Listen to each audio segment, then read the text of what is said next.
Papakatak na lang guys.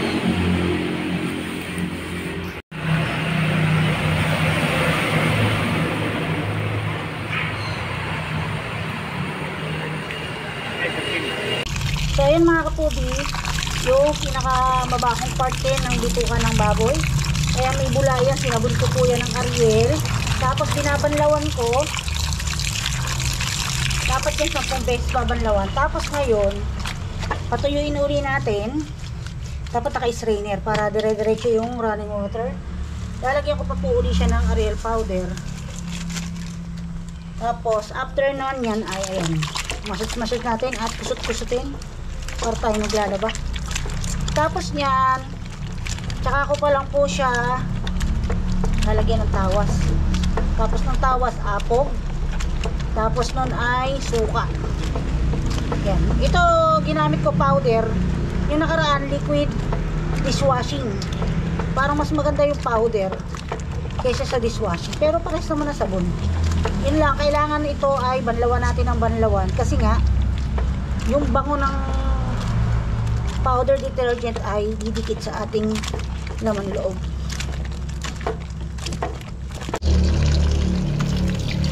Yan, after ng mga 2 to 3 minutes na pag kusot-kusot sa sabon, banlawan natin mabuti sa running water. Tapos kailangan para din natin siya kinukusot sa damit para mabanlawang buti. So iangat natin dito, or kung may patungan kayo na like upuan, upog yalaga, yung ipatong para umagos yung tubig agad. So after nito, asin naman na may tawas. Ayan, after natin masabon, ayan, hinugasan ko yan, tapos itinapat ko pa sa hose yung pinakabutas ng ating mga bituka para umagos yung tubig doon sa gitna, sa pinakaloob ng bituka, dahil binaliktad po yan. Ngayon, lagyan natin ng generous amount ng asin. 3 beses po natin gaganyanin. Sa huli, doon natin hahaluan ng tawas. Lamutakin natin yun kasing magaspang na asin ang magpapaalis ng dulas at saka amoy ng bituka. Yan. Buti na lang po yung dumi ng baboy na yan ano, yung mismo pigs na yung nakikita ko. Parang pinakain pa muna ng mga darak bago siya timbangin. Or baka kasi nga gabi na namin kinuha. Dami eh. Siguro mga 1 kilo din yung naiyalis sa sa bituka. Ayan.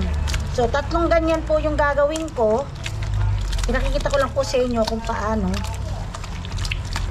Tapos babanlawan po uli natin yan. Kung meron kayong yung bato na sinemento na magalas, yun, isa-isa nyo siyang gaya nyan, iikot na pag para makaskas. Parang kaskasan ng bulig sa tindahan o ng dalag. Yung iba kasi, hindi po ba kinakaskas yung bulig para pumuti? Maalis yung dark part ng skin hanggang sa pumuti siya. So dito naman, pag ito kinaskas natin, yung pinaka outer na yan, pero nasa loob yan yung pinaka loob, binaliktad lang, makakaskas, matatanggal yung dulas pati yung amoy. So ayan, first po yan, first lagay ng asin, may second pa at saka third. So cut lang natin video para hindi siya ganun kahaba.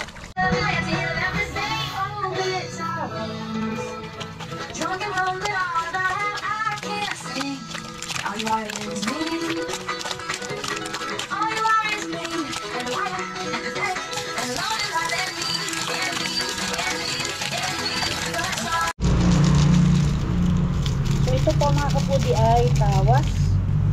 So meron tayong 10 pack doon. So hahatiin ko kasi dahil advice naman Emily Nars ay samahan daw ng tawas sa pakulo.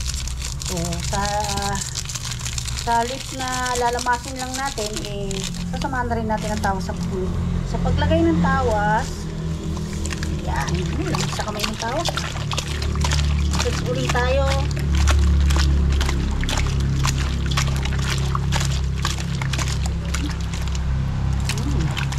Amoy.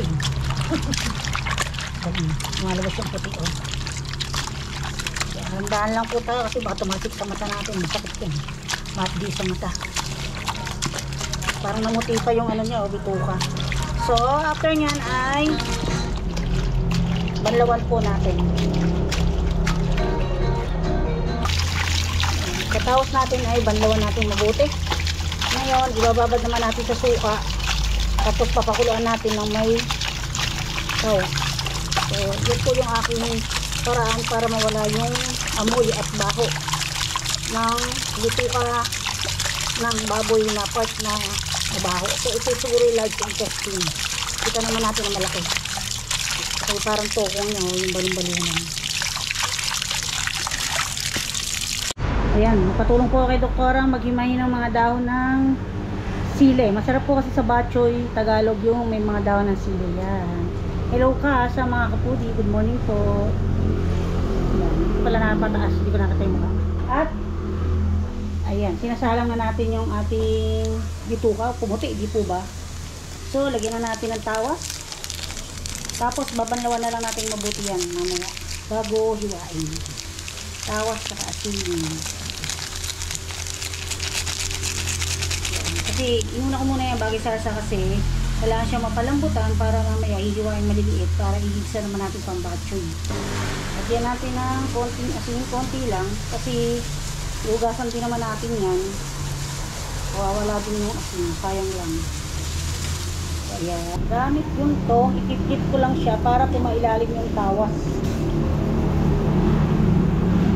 Para makuluan yung ibang part naman na matunaw yung tawas sa tubig. Ayan, tatakpan ko po siya mga kapudi. Pumuti ano. Malalaman nyo naman yan pagka talagang hindi maliit, madilaw-dilaw pa. Yan, takpan natin ha. Kaya natin kumulo pa. Yan natin kumulo sa loob ng 10 to 15 minutes. At ito po mga kapudi yung ibang laman loob. Binuhod ko ng kulo. At tingnan natin sila sa labas kung ano ang update. Yan, ang balita sa dalawa. Dati yung nataas nun eh. Di pa kayo kumain. Kakain ka na, papalabas kay kanin. Palabas ka na. Okay, baba natin yung isa na rin. Hindi, okay yan. Yun.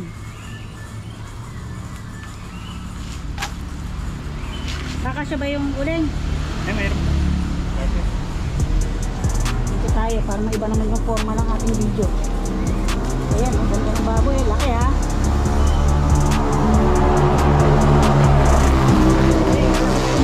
Para makakain na sila, palitan sila. Ayan yung unang kulo. Tapon natin, hugasan natin, tapos pakukulang pa uli natin ng isa pa. Yan, pinakita ko lang sa inyo. Tapos hugasan muna natin. At ano napansin nyo, pumuti siya, no? Galing ng advice ni Ma'am Chef Nars, Ma'am Emily Nars. Chef Nars ba o Emily Nars? Kalimutan ko na. Ayan. Ganda, oh. Thank you po sa advice. Ngayon ay hugasan ko lang siya, tapos papakuluan po uli natin. So, ano pinagpakuluan niya, balik natin at papakuluan uli natin konting tubig. Tama na yan. Lagyan lang uli natin ng asin. So ayan, nakasalang na sa kalan. Sabi po ni Mark Dennis, paano daw ba yun? Pero nag-iba nga ng kulay na kasi niya pumuti. Eh sabi ko, hinugasan ko naman, tapos isang kulo pa at hugasan ko uli siya, tapos babanlawan dahil hihiwain naman po yan ng maliliit.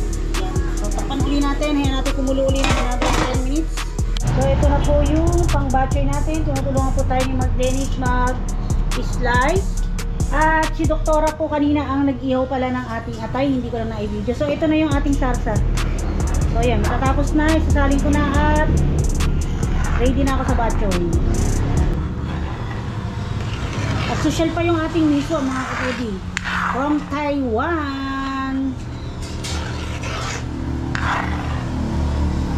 Okay na daw po, sabi ni Mark Dennis, pinatikman ko. So ayun. At ayun mga kapudi, nandito na tayo sa part na nagigisa na tayo ng batchoy. So ayan, may bawang sibuyas. Konti lang yung bawang sibuyas, yan lang yung luya. Batchoy. Sana gagagarin ko yung luya eh. Kaya lang, iba pa rin yung nakikita nila yung luya na buo-buo. Puso natin yung mga laman loob para magisa natin mabuti.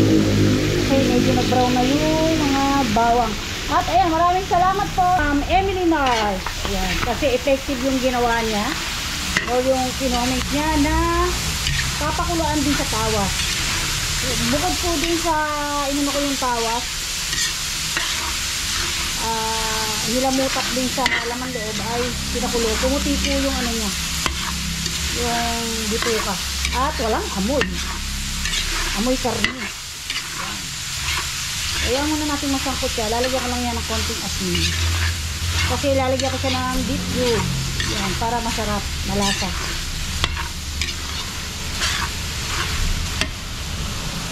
Yan, lagyan muna natin ng yung palimpla natin ng lechon, pamintang durog, asin na may bechin. So ito rin yung pagtitimpla natin dito. Konti lang kasi baka naman umalat. Dadagdagan na lang natin mamaya at maglalagay tayo kasi ng patis at saka beef cube para malinamnam yung ating bok choy. Yan. First time yan magkakaroon ng bok choy kapartner ng lechon. Karaniwan po kasi ay dito sa amin sa amin dito sa Baliwag. Karaniwan po ay dinuguan, tuyo or may sabaw. Ay tasang-tasa naging uso na nga yung crispy or sisig naman loob. Hanggang sa Pampanga may kilayin. Yan, naisip ko why not pwedeng bok choy. Diba? Kasi hindi naman yung bok choy. Yun lang, ito wala siyang karne ng baboy dahil nalaman loob lang naman po ito. Ayan, nagpapasensya na kayo. Ngayon, lagyan na natin siya ng patis para po tuluyan na siyang lumasa kasi pakukuluan na natin yan dahil inihaw na ni Mister yung baboy sa sa apoy. Ito, palalambutin pa natin ito. Lagyan natin ng 2 beef cubes. Ayan. Sa ayaw na may beef cubes, okay lang. Skip kayo, asin na lang or patis at asin. Ayan. Optional po yan. Ayan, napuputukan na. Pwede na natin siyang lagyan ng tubig. Konti lang muna po uli para lumabas po uli yung lasa at aroma ng mga sangkap gaya ng luya. So ayan, meron ako dito konti lang. Hayaan natin siyang kumulo ng kumulo at tatakpan po muna natin. At hayaan natin kumulo hanggang sa matuyo. Tapos dagdag din tayo ng tubig. Ayan. Haluin ko lang para yung medyo mga nalikit sa gilid at ilalim ay manariwa. Ayan natin yung kumulo hanggang sa lumambot. Takpan natin. So, kailangan ko dyan ay malaking pantakip. Shake natin yung ating pinapulupang tubig. Nagugas po kasi ako ng kamay. Kasi siya na kayo itsura ko. Tayo aligaga. Ayan. Ang Bernadette. Ito na naman. Nakituyo na pala siya. Ngayon, inuhulog ko na yung dugo. So yung dugo ko, pag may puro ay buo, nilamutak ko ng nilamutak. Pero may kasama pa rin siyang mamumulo. Hindi ko na ipinakita sa inyo yung paglamutak kasi hindi namin. Ayaw ang video. So ito, hindi ko papakita yung bubuhos ko na malamig na talay ko na. Ito po. Yan. Para kapag natutuyo siya, naluluto na rin yung dugo. Para wala yung bansa niya. Natin masyadong haluin kasi nga hindi naman siya binubuan bok choy para mamuo yung dugo niya. Ganun po yung bok choy sa amin sa Tagalog. Medyo yung sabaw niya parang may nagka-cardel na dugo. Gusto ko pa ng tubig para hindi tuminin yung dugo dito sa likod. Yan, mamuo na yun.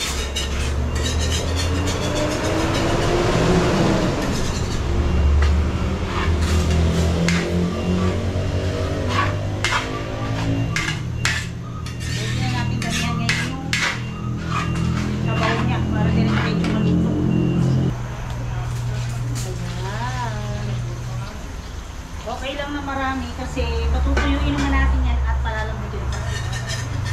Hahaluin ko lang para yung mga kumiling sa ilalim ay wala.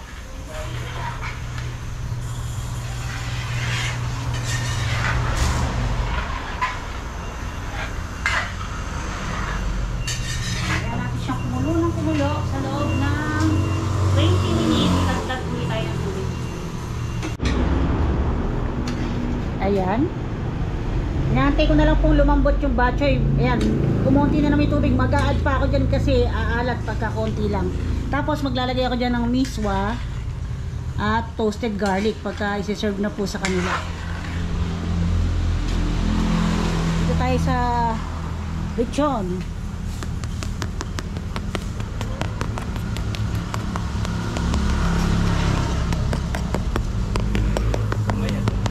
Oo nga. Ayan. Mahaba po siya pero hindi siya mabilog. Pero hindi ba pag mabilog po taba yun? Pero marami siyang laman loob, ano, malalaki laman loob. Ayan, oh. So ayan, tingin ko pwede na. Ilagay na natin yung sili.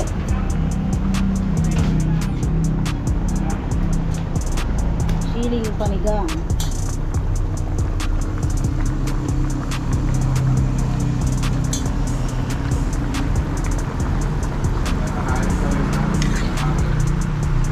Lagay na natin yung ating sosyal na miswa.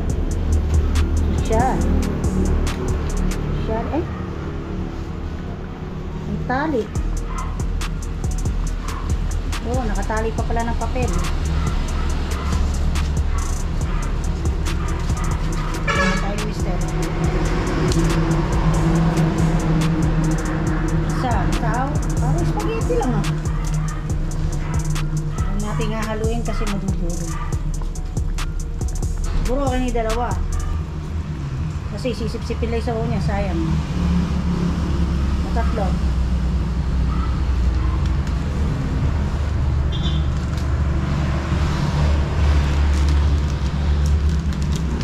Last one.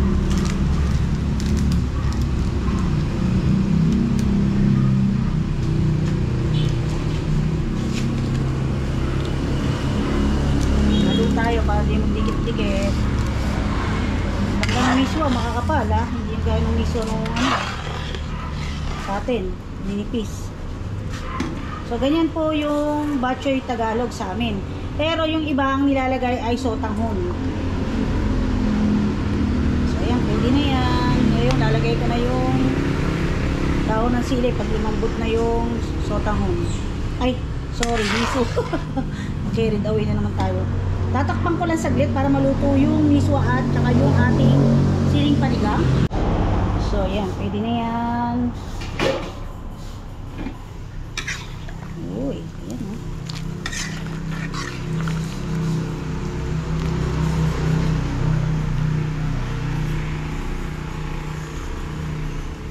Tapos, lagay na natin yung mga dahon ng sili. Para po maluto na siya.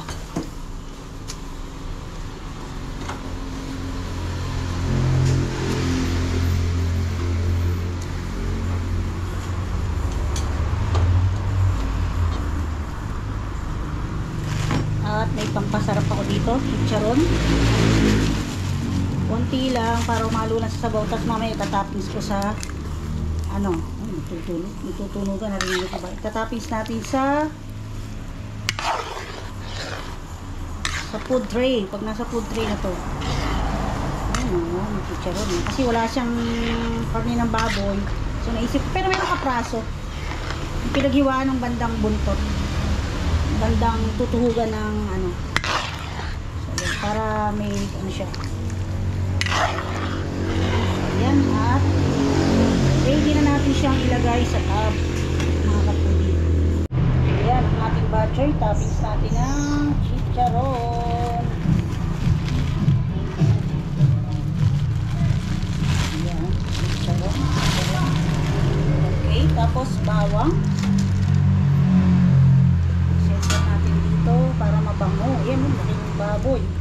So, konti na rin nilagay ko chicharon kasi hindi naman siya kasali talaga actually.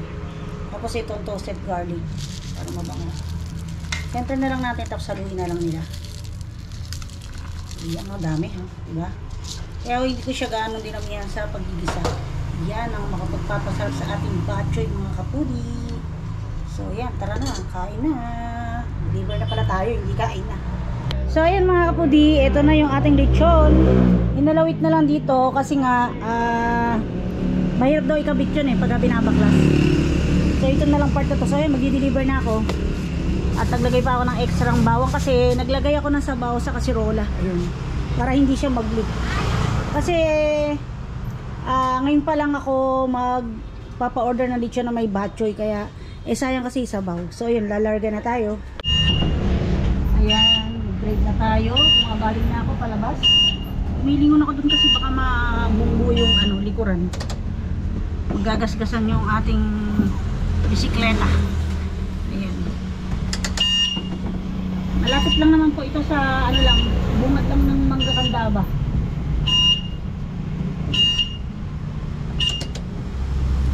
Tayo sila mister, hindi ginagawa nila na yun. Dahan-dahan kasi yung sarsa, baka magdire-diretso. Sambaling na lang. Dire-diretso na tayo. Ewan ko lang kung susunduin ko kasi nanay kasi 11:22 na 12 o'clock ang call time nito. So sinabi ko sa kanila 11 para tinan nyo ngayon 11:22 pa lang, makakalarga tayo. So nasa oras lang tayo pag pumunta. Titingnan ko pala yung ulo, baka mamaya wala na palang ulo.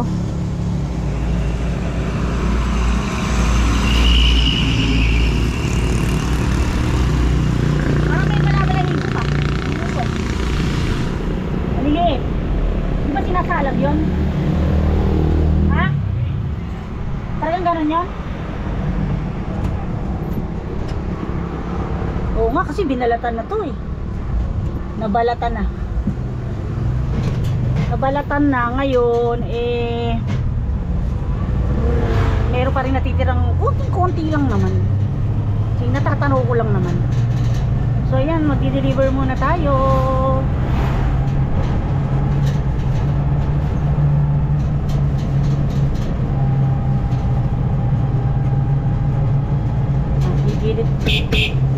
Gigilid ako kasi yan may tulos ng kandila kasi po nung piyesta meron po taga rito sa amin na matagal na siyang dito nakatira. Actually biyenan po siya ng kumpare ni mister. Siya po ay isang sikat na siklista. Noong araw pa lagi siyang champion. Yung mga picture siya nakita ko sa Facebook na nakalaminate yung mga award niya. Ngayon kwento ko lang po sa inyo habang tayo nagdadrive, nung mismong fiesta mga around to 7 AM ay hindi ko alam kung galing siya sa tindahan kasi nakuhanan po siya ng video doon po sa gawin ng tindahan po ng pabango nung stepsister ni nanay, si Mukanto Perfume. So kita po doon sa CCTV, di po ba itong kalsada na to hindi pantay dahil dito sa extension ng kalsada na to ay mababa. So yung isang paa niya nakatungtong, o yung dalawang paa niya nakatungtong doon sa extension na kalsada at yung bisikleta niya nandito. Ngayon, di po ba yung ibang bisikleta nagbabike, itatakbo yung bisikleta sabay sampa ng isang paa. So ganun po yung ginawa niya. So dito po siya sa side na to, nakapwesto pagpapagawi po ng bayan, pa backward. Ako papunta po dito so pagawi po doon. Ngayon po sakto pagsampa niya, pag angat ng isang paa niya ay tumumba po siya sa kalsada. Pumagit na siya sa kalsada. Ngayon pagtumba niya ay nako, may tumaan po na truck. Nakaladkad po siya. May video po siya. Ayoko na lang po isama sa video dito sa atin kasi nagkalat na sa Facebook kasi nga po nung nakaladkad na siya, marami naglapitan, dami nakisosyo o mga uso na ngayon yung mga social media, dami nagpost. Tapos sa CCTV na-share ko yun sa FB pero ewan ko kung binura ni Tita Girlie kasi po hindi ko na siya makita. Nakiusap kasi yung isa pang step sister ni nanay na kapatid ni Nukanto na burahin na lang kasi parang nakakalungkot. Kaya lang at least merong video na sabi kasi ng driver na nakasagasa ay tumumba kaya niya nasagasaan. Kumbaga hindi niya na-expect na tutumba. So ngayon kita-kita po sa CCTV na pagsampa nga niya tumumba siya kaya siya nasagasaan. At yung truck kasi medyo hindi naman siguro matulin pero kasi kasunuran niya talaga, nasa unahan niya yung bisikleta. At siguro tumatakbo kasi yung truck kasi yung bisikleta nakahinto pa doon at akma pa lang siya natatakbo dahil sumampa nga po siya. Kaya lang, ang nakakalungkot nga, tumumba siya. So, yun po siguro yung sinasabi nila na di po ba, kung saan ka nabubuhay, doon ka rin mamamatay, karaniwan. Karaniwan po yun yung napapanood ko sa TV na halimbawa kung sa baril ka nabubuhay, sa baril ka rin mamamatay, parang ganon. Yun po, parang yun yung nagiging ano ngayon sa kanya. Parang naging naisip ko na moto na di po ba ang buhay niya bisikleta, talagang lagi siya nakabisikleta. Lagi siya naka-cycling short kahit may edad na siya. Siguro mga 60, 70, siguro 70 na siya. 72 siguro. Kasi matatanda na rin po yung mga anak nun eh. Bali siya po ay lolo din ng klase po ni Desiree. So, ayun po. Nakuwento ko lang. Tapos sa sa video ng iba, nakadapa po siya kasi kumalatsyad nga raw po yung mukha. Kaya po ang mangyayari ay yung mukha niya nagadgad, sigurado yung mukha niya. Kaya nung binurol po siya, siguradong hindi ko alam, sabi kasi nung isang nakakita, burado daw po nga yung mukha kasi medyo mahaba rin po yung pagkakakaladkad. Kaya nagadgad yung mukha niya. Nakakalungkot lang kasi parang nagbuwis pa siya ng buhay kung kailang fiesta po ng bahay pare. So yan, dito na tayo. Malapit lang naman po. So habang nagbibiyay tayo, kinukwentuhan ko kayo. Kaya di po ba fiesta, parang nagbuwis pa siya ng buhay. Lumilingon ako kasi baka nalalaglag yung mga sos. Yan tayo, makakwento ko ng kwento eh. Meron akong dalang kasirola may sabaw. Kasi sayang naman ko yung batchoy lang na mismo laman ang ilalagay ko. Ginawa ko, kinarga ko lahat ng laman. Saka ako nagpukod ngayon ng sabaw. Uy, malapit na tayo. Huwag ka naman yumugyog ng ganyan. Baka malaglag yung sarsa namin. Yung oras mo kasi mayugyog masyado yung e-bike.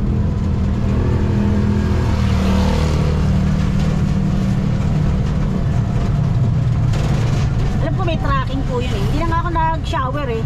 Kasi malilate naman ako masyado. Kasi masyado kong pinakalinis talaga yung bitubuka na isa. Para talagang walang masabi. Ayan. At ayun, successful naman yung lasa ng ating batchoy. Pwede naman po i-request sa mga hindi kumakain ng may dugo na batchoy na walang dugo. Ganun po. Dahil sabi naman po ni Joanne, ako na raw po bahala. Kasi si Joanne po hindi kumakain ng dinuguan yun. Ayan, ito po, regalo po ni Joanne to. Ito po ay nagti-tiktok po ito. Medyo malaki na rin po yung niya eh. Yung account niya, yung views niya. So sign na tayo na lilipat sa kabila habang wala tayong kasalubong. So hindi ko alam kung saan natin ito i-deliver. Lagay ko dito kasi ito yung bahay. Oh. Dito tayo. Tatawag tayo. Pwede kayo mag-video.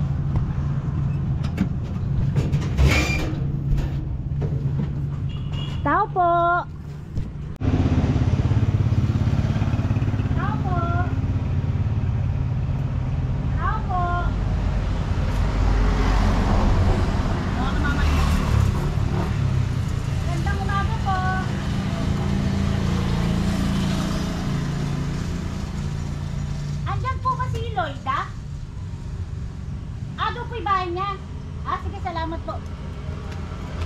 Dati niyang tahian eh.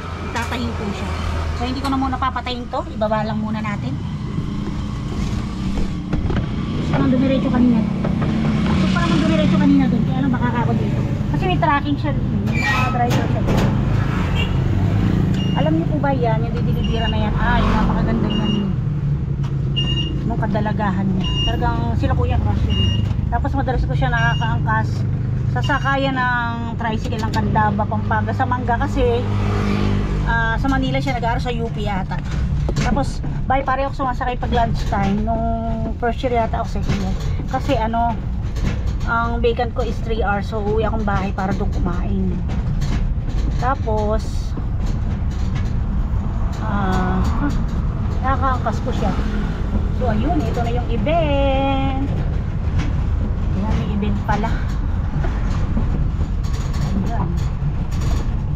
Ayos, may tagabuhat tayo.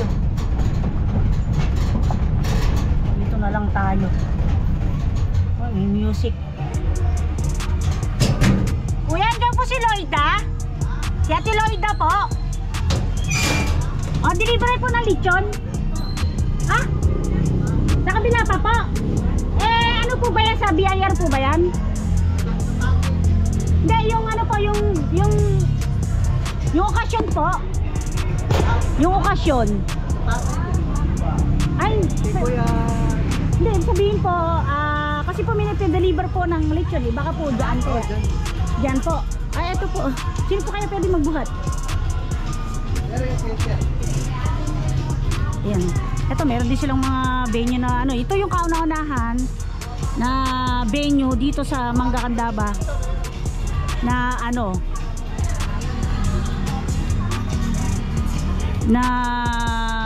ba tawag dyan? Kalimutan ko na eh. Venue po yan para sa handaan. Yan. Iyan na lang natin dito yung camera. Ang init, grabe. Kulubong tayo. Sayang naman yung pinapahid ko sa mukha ko.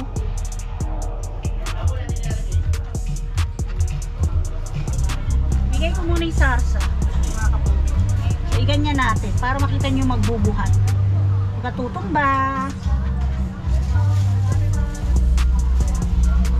Ay, sige po, yung lechon muna.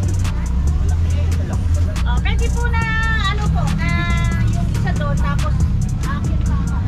Kaya po kayo lagi? Kaya po isa. Yan. Kapre, dito ka sa wala.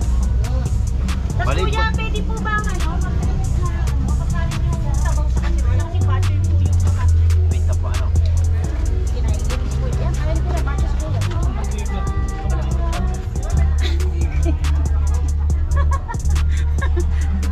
Ito nga. Oo nga, kasi nasa katawan naman ng lechon.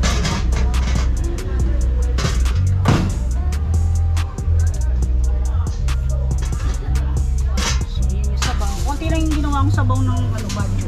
Pero pwede pa nilang dagdagan yan para habang init.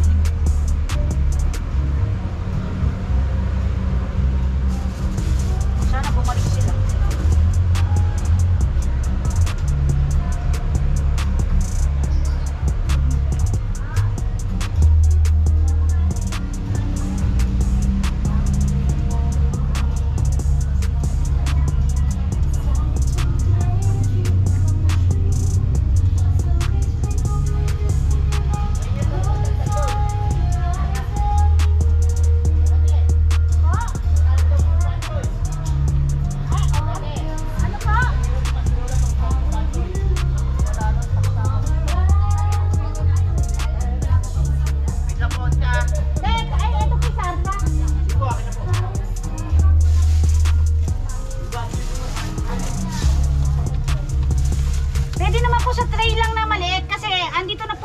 Batchoy sa tray. Kaya lang po may konting sabaw po kasi ayun po.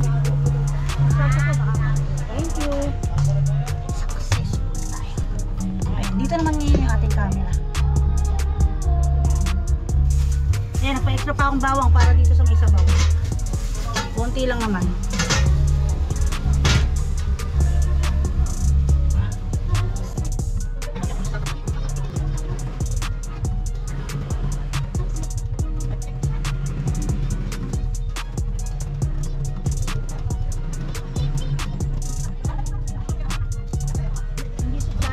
Ningitian niya ako tsaka siya kumita.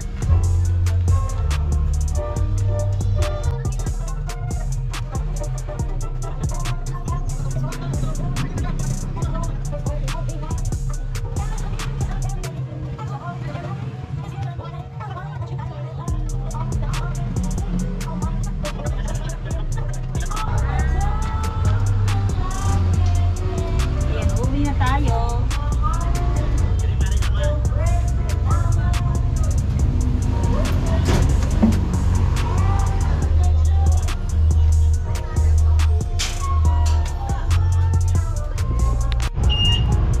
Pauwi na tayo. 75th birthday po pala ni Miss Loida. Ay, mali.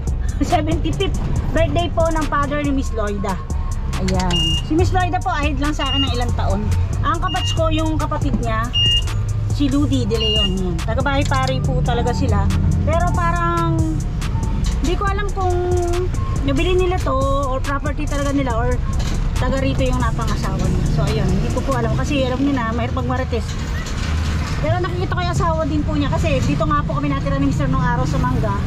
Pagka nung nag-o-opisina pa po ako sa Bustos, sa may Bustos Dam, nakikita ko siya. Dati ito po yung gown shop niya, nananahin siya ng mga gown.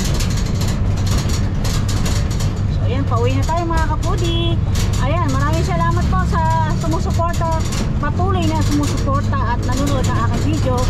Sana po ay huwag niyo po i-skip yung ads at kung ayaw niyo na panoorin, pwede naman po ninyo i-play. Pati po yung aking playlist, ayan, pwede po paki-play kung wala kayong panonoorin na iba. Ayan, hanggang dito na lang po mga kapudi. Ingat po tayong lahat at God bless po tayong lahat. So i-explain ko lang po kanina nung galing ako ng Tangos, nung umaga na kami dito. May kinukwento ko ay nakalimutan ko. Kaya baka magulat kayo, medyo putol yung video. Kasi ano po, naloobat po siyang namatay. So nung pag uwi ko, iniisip ko kung ano yung kinukwento ko sa inyo. So yun, pero ayan, may panibago tayong storya kanina. Incident lang po nung August 16 Fiesta.